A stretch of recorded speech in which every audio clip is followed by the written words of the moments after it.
Hi, this is Amanda, and welcome to my YouTube channel. Today starts a new series called Let's Talk, and we're going to talk about heat embossing today. Um, I'm just going to go over the basics of heat embossing, just how to get started. There's so many different embossing patterns and inks and papers and you name it to start. But this is just a basic overview on just how to get started. And of course, we need some paper to start on. I have just a piece of white cardstock here. This is Neenah 80-pound cardstock. It's a nice good weight for embossing so that you won't have a whole lot of warpage. I have a couple of anti-static powder tools that are very handy for heat embossing.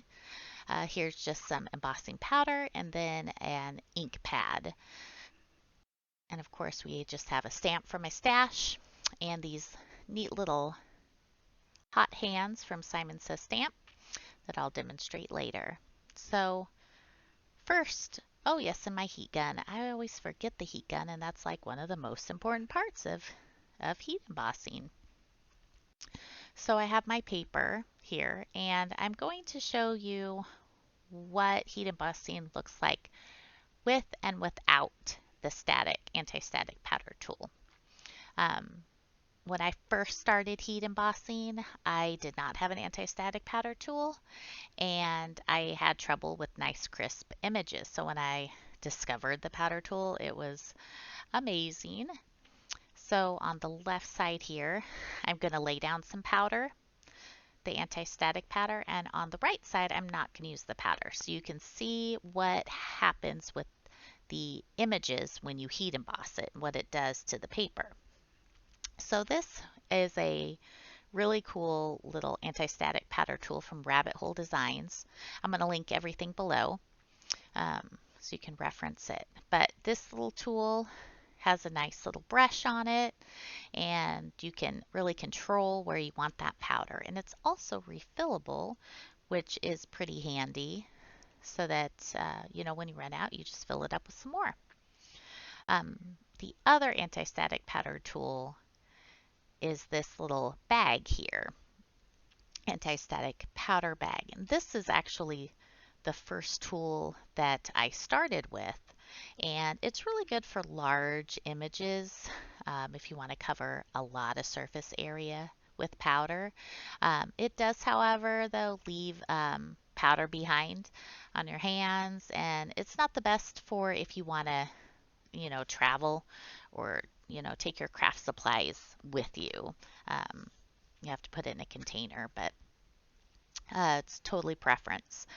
And then I have just some watering can embossing powder and my Versamark ink pad, which is the ink pad that I started with about 20 years ago when I started heat embossing.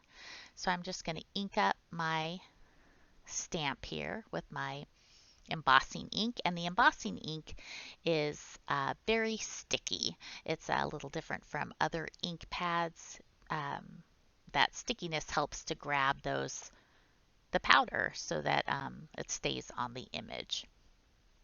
At this point, I like to turn on my heat gun, make sure that it's nice and hot. That way I get a nice, good, even melt of my powder. If your heat gun isn't nice and hot, a lot of times it'll heat unevenly and you just won't get a nice crisp image. So I like to sprinkle my powder on the image, and that way it makes sure to nicely cover all of the surface, get all over that sticky ink. And I just took this is a piece of plain white typing paper that I dumped my excess powder on, and then I can just funnel that back into my jar. You'll see on the left here, nice crisp image. And on the right, you can kind of see where we didn't use that powder. There's little black specks all around it, and that, if you don't brush off, it'll heat and melt, and then you'll have that on your image, in areas that you might not want. So we're going to heat this up. My heat gun is nice and hot, so we're going to bring the heat to the image, and you kind of want to wave it around. That way that heat isn't centered on one spot, because you can overheat your embossing and it loses that shiny raised effect and it becomes flat. So you can also heat it from the underside of the image, which also helps with a nice even heating. I don't do that today because my heat gun is nice and hot, and these images are are pretty small, good size that I don't have to worry about a whole lot of unevenness. Heating from the backside too, if you switch from the back to the front, kind of also keeps it from warping as much because that is a can be a problem. And you see I'm funneling that powder right back into my jar, and this powder lasts forever. It's amazing how much this little jar um, will last you. So these are the hot hands. I didn't use them for that when I was heating it because I had a big enough surface area that I didn't get that heat gun near my hands, which is what this tool is for so that you don't burn your fingers. Sometimes when you have really small images and you have to get really close to, don't have a lot of paper around it, these are a great tool to keep your hands from getting burned. So I love, look at that nice shiny image. Heat embossing was the first technique that I learned, and that's what drew me into stamping and crafting. And see all those little spots, the heat embossing that got melted on the paper because we didn't use that anti-static powder tool. So all those little flecks of powder just clung to the paper where we did not want it. So definitely, if you start heat embossing, get you an anti-static powder tool.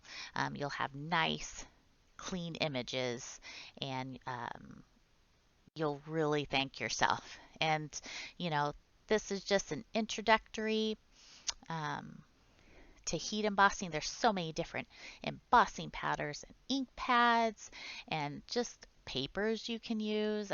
It's just so many things for future videos. Thank you so much for joining, and we'll see you on the next episode. Bye.